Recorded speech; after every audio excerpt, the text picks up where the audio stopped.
Video मामले में दानिश रिजवान के खिलाफ एफआईआर दर्ज की गई। बताया जा रहा है कि वीडियो में एक सरकारी पुलिसकर्मी के हथियार से फायरिंग का मामला सामने आया था। हालांकि दानिश रिजवान ने इस वीडियो को फर्जी और एआई जनरेटेड बताया है।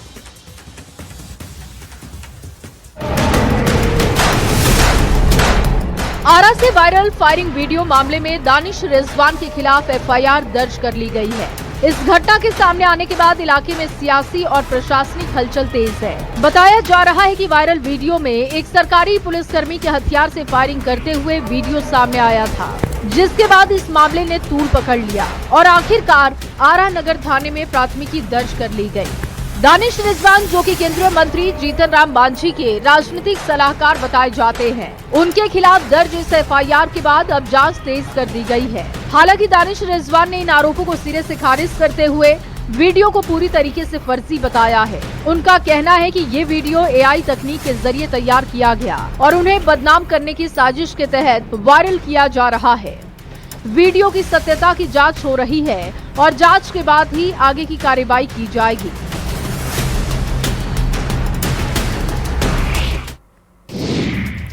मोतिहारी से कानून व्यवस्था पर सवाल खड़े करने वाली एक वारदात सामने आई है, जहां दिन दहाड़े एक महिला के गले से सोने की चेन झपट ली गई और बदमाश मौके से फरार हो गया।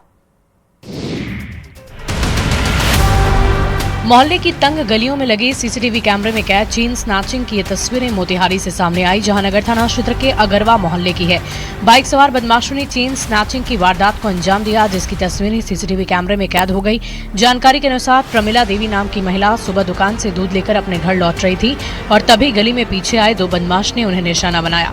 पलक झपकते ही गले से सोने की चेन छीन ली। वारदात के बाद महिला ने शोर मचाया, बदमाशों का पीछा किया। इस दौरान एक बाइक सवार युवक ने मदद की कोशिश की, लेकिन बदमाश तेज रफ्तार में फरार होने में कामयाब हो गया। इस घटना ने इलाके में दहशत का माहौल पैदा कर दिया। लोग खुद को असुरक्षित महसूस कर रहे हैं। दिन दहाड़े हुई इस वारदात ने पुलिस की गश्त और सुरक्षा व्यवस्था पर सवाल खड़े कर दिए। पीड़िता ने थाने में आवेदन देकर न्याय की गुहार लगाई। वहीं पुलिस मामले की जांच में जुटी है। आसपास के सीसीटीवी फुटेज खंगाले जा रहे हैं ताकि जल्द से जल्द बदमाशों की पहचान की जा सके और उन पर एक्शन लिया जा सके।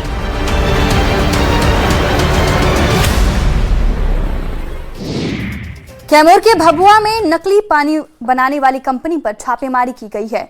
दिल्ली के पटियाला हाउस कोर्ट के आदेश पर पुलिस ने भारी फोर्स के साथ कार्रवाई करते हुए फैक्ट्री को सील कर दिया है। कैमूर से एक बड़ी कार्रवाई की खबर सामने आई है, जहां भभुआ में नकली पानी बनाने वाली कंपनी पर प्रशासन ने शिकंजा कसते हुए बड़ी छापेमारी की। दिल्ली के पटियाला हाउस कोर्ट के आदेश पर ददरा रोड स्थित धीरज एंटरप्राइजेस में भारी पुलिस फोर्सेस के साथ छापेमारी की गई, जहां क्लियर कंपनी के नाम पर क्लियर प्लस कॉपर नाम से नकली पानी का कारोबार चलाया जा रहा था। छापेमारी के दौरान मौके से भारी मात्रा में नकली पानी की बोतलें, स्टिकर और पैकेजिंग सामग्री भी बरामद की गई, जिसकी बाजार में कीमत करीब 60 से 70 लाख रुपए बताई जा रही है। कंपनी के अधिकारियों के मुताबिक करीब 1 साल पहले इस फर्जीवाड़े की जानकारी मिली थी, जिसके बाद दिल्ली कोर्ट में मामला दर्ज हुआ था। अब कोर्ट के आदेश पर ये बड़ी कार्रवाई की गई। बताया जा रहा है कि आरोपी असली ब्रांड के नाम का गलत इस्तेमाल कर सस्ते दामों में नकली पानी बेचकर लोगों को गुमराह कर रहे थे, जिससे असली कंपनी को भी भारी नुकसान हो रहा था। पटना के गांधी मैदान थाना क्षेत्र के दलदली रोड स्थित एक तेल मिल में देर रात भीषण आग लग गई। आग इतनी भयावह थी कि इलाके में अफरा तफरी मच गई। करीब 13 दमकल गाड़ियों ने 3 घंटे की कड़ी मशक्कत के बाद आग पर काबू पाया।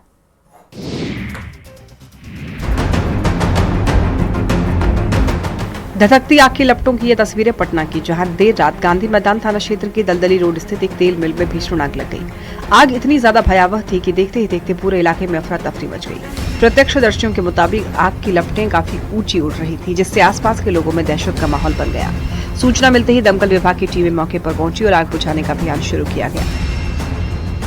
आग पर काबू पाना इतना आसान नहीं था। करीब 13 दमकल गाड़ियों को मौके पर लगाया गया और लगभग 3 घंटों की कड़ी मशक्कत के बाद आग पर काबू पाया जा सका। हालांकि राहत की बात यह रही कि इस भीषण हादसे में किसी के हाथ होने की खबर नहीं है, लेकिन आग की वजह से तेल मिल में रखा सामान पूरी तरीके से जलकर खाक हो गया, जिससे लाखों रुपए के नुकसान की आशंका जताई जा रही है।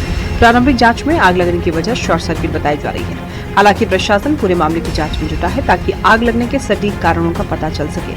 फिलहाल हालात काबू में है, लेकिन इस घटना ने एक बार फिर से सुरक्षा इंतजामों पर सवाल खड़े किए। मधेपुरा के मुरलीगंज स्थित भेलाही गांव में रामनवमी के मौके पर भव्य सांस्कृतिक कार्यक्रम का आयोजन किया गया, जहां लोक गायिका अपूर्वा सिन्हा और गायक शिवेश मिश्रा की प्रस्तुति ने माहौल को भक्तिमय बना दिया।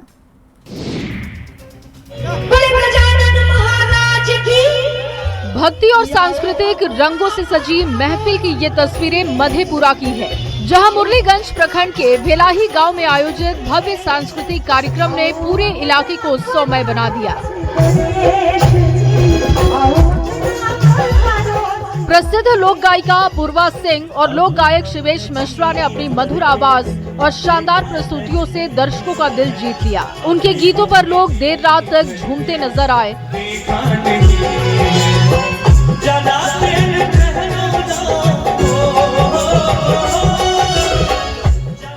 रामनवमी के इस पावन अवसर पर भक्ति और संस्कृति का ये संगम लोगों के लिए खास आकर्षण का केंद्र बना। वहीं प्रशासन पूरी तरीके से मुस्तैद नजर आया।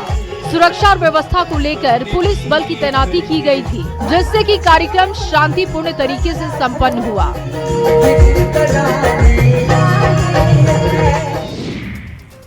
गोरखपुर के महंत दिग्विजय नाथ पार्क में फिल्म डकैत के टच बड़ी गाने का भव्य लॉन्च किया गया। इस मौके पर भोजपुरी स्टार पवन सिंह और अभिनेता अविदिनी शेष ने दीप प्रज्वलित कर कार्यक्रम की शुरुआत की। ये फिल्म 10 अप्रैल को रिलीज होगी।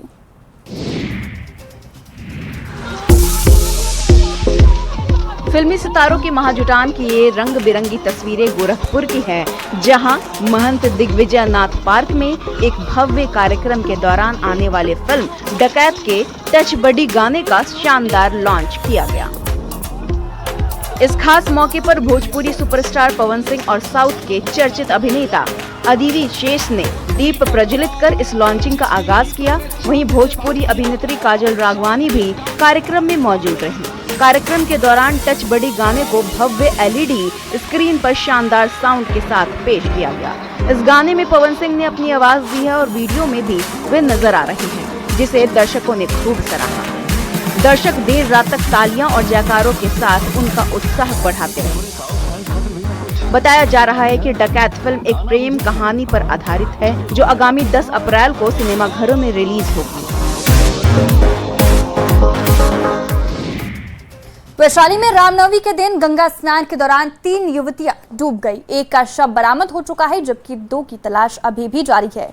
एसडीआरएफ, एनडीआरएफ और गोताखोरों की टीम लगातार सर्च अभियान चला रही है। पूरे इलाके में मातम का माहौल है। गंगा में खाक छानते एसडीआरएफ और एनडीआरएफ टीम की ये तस्वीरें वैशाली की हैं, जहां रामनवमी के दिन गंगा स्नान के दौरान हुए हादसे ने पूरे इलाके को झकझोर दिया। देशरी थाना क्षेत्र के नया गांव पश्चिम पंचायत के गनियारी घाट पर नहाने के दौरान 3 युवतियां गंगा नदी में डूब गयी, जिसमें से एक का शव बरामद कर लिया गया है, लेकिन 2 युवतियों का अब तक कोई सुराग नहीं मिल सका है। घटना के बाद से ही राहत और बचाव कार्य चल रहा है।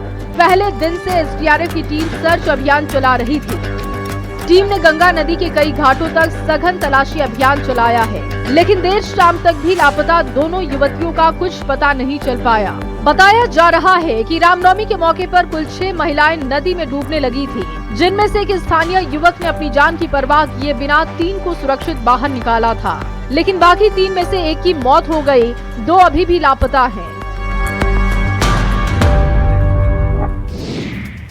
अब आपको यूपी लेकर चलते हैं, जहां कौशाम्बी में एक हादसे के बाद हाईवे पर डीजल बिखर गया। खबर आग की तरफ फैल गई। फिर क्या था, लोग डीजल लूटने दौड़ पड़े। वहीं कानपुर में भी पेट्रोल लूटने की होड़ मच गई। कोई गैलन लेकर आया तो कोई बाल्टी लेकर, हर कोई ज्यादा से ज्यादा डीजल लूटने की होड़ में लग गया। सड़क के किनारे डीजल फैला हुआ है। बच्चे, युवा सभी डीजल भरने में लग गए और इस तरह काफी देर तक डीजल लूटने का कंपटीशन चलता रहा। जिसे डीजल मिला वो खुशी से फूला नहीं समा रहा था, क्योंकि इन दिनों डीजल पेट्रोल का नाम सुनते ही चेहरे का रंग बदल रहा है। यहाँ तो पेट्रोल पंप की तरह लाइन भी नहीं लगानी पड़ रही थी और फ्री में जो मिल रहा था वो अलग। दरअसल नेशनल हाईवे 19 पर खड़े डीजल के टैंकर में डीसीएम ने टक्कर मार दी।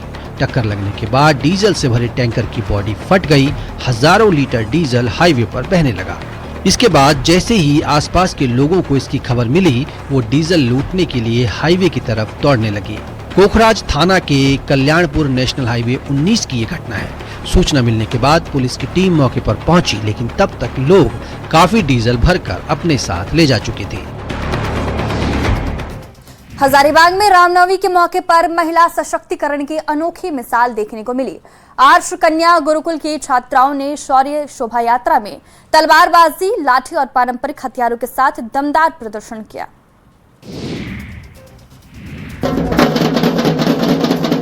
वीरता और बेटियों की शौर्य की ये अद्भुत तस्वीरें हजारीबाग की। शौर्य शोभा यात्रा में बेटियों ने अपने साहस और आत्मविश्वास का ऐसा प्रदर्शन किया जो न सिर्फ आस्था को दिखाती है, बल्कि महिला सशक्तिकरण का मजबूत संदेश भी देती है, जिसे देखकर हर कोई गर्व महसूस कर रहा है।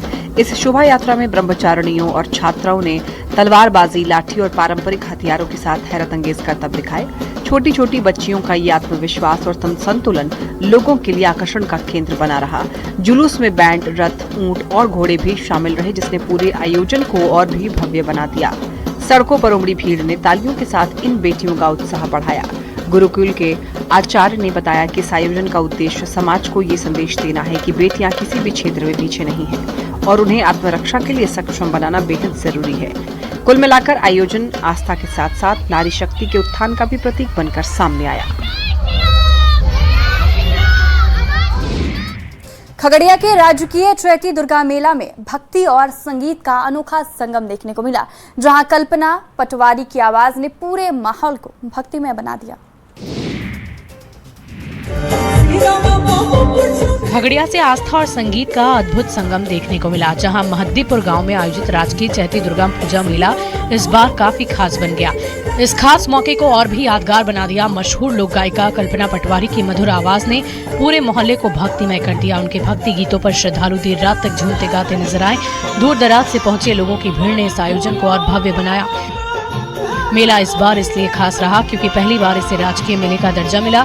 इसी के तहत जिला प्रशासन की ओर से बड़े स्तर पर इस कार्यक्रम का आयोजन हुआ। इस कार्यक्रम का उद्घाटन बिहार के उप मुख्यमंत्री सम्राट चौधरी ने किया। इस दौरान मेले की भव्यता और सांस्कृतिक महत्व की सराहना की।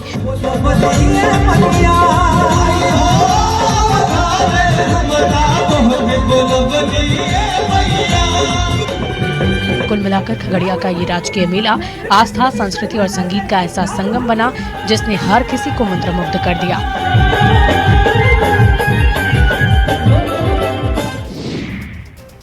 सिमडेगा में पाम संडे के मौके पर आस्था का अद्भुत नजारा देखने को मिला। खजूर की डालियों के साथ बड़ी संख्या में श्रद्धालु चर्च पहुंचे। संत अन्ना महागिरिराज घर में बिशप विसेंट बरवा की अगुवाई में विशेष मिस्सा अनुष्ठान हुआ, जहां प्रभु यीशु की यरूशलेम प्रवेश की परंपरा को श्रद्धा के साथ बात किया गया।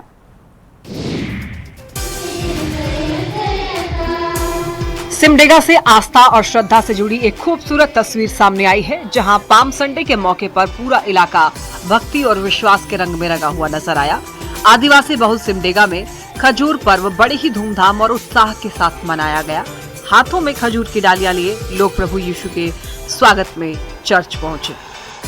सिमडेगा के सभी चर्च में विशेष प्रार्थना सभाएं आयोजित की गई, लेकिन सामटोल स्थित संत अन्ना महागिरजाघर में विशेष आयोजन आकर्षण का केंद्र रहा, जहां बिशप विंसेंट बरवा की अगुवाई में मिस्सानुष्ठान संपन्न हुआ। इस दौरान बिशप ने पाम संडे के महत्व को बताते हुए ये कहा कि ये दिन प्रभु यीशु के यरूशलेम में विजयी प्रवेश की याद दिलाता है। जब लोगों ने खजूर की डालियों और अपने वस्त्र बिछाकर उनका स्वागत किया था, आज भी उसी परंपरा को जीवित रखते हुए श्रद्धालु शोभा यात्रा के रूप में चर्च पहुंचे और प्रभु के प्रति अपनी आस्था व्यक्त की।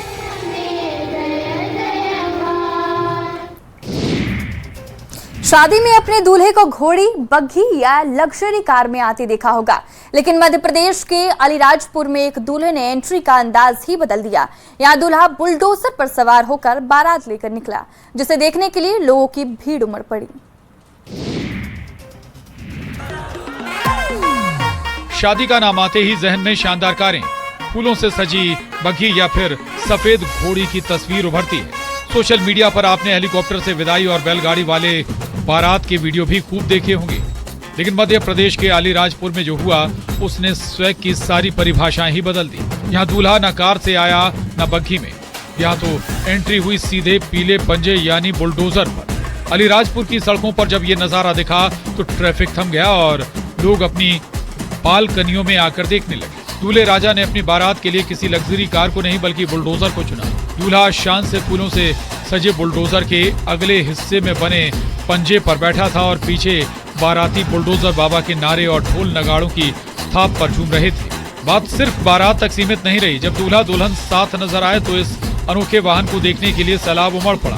ये अलीराजपुर की अब तक की सबसे पावरफुल विदाई कही जा रही है। 31 मार्च को राष्ट्रपति द्रौपदी मुर्मू नालंदा दौरे पर हैं। वो दीक्षांत समारोह में भी हिस्सा लेंगी। साथ ही नालंदा खंडहर का भी अवलोकन करेंगी। ऐसे में तैयारियां तेज हो गई है।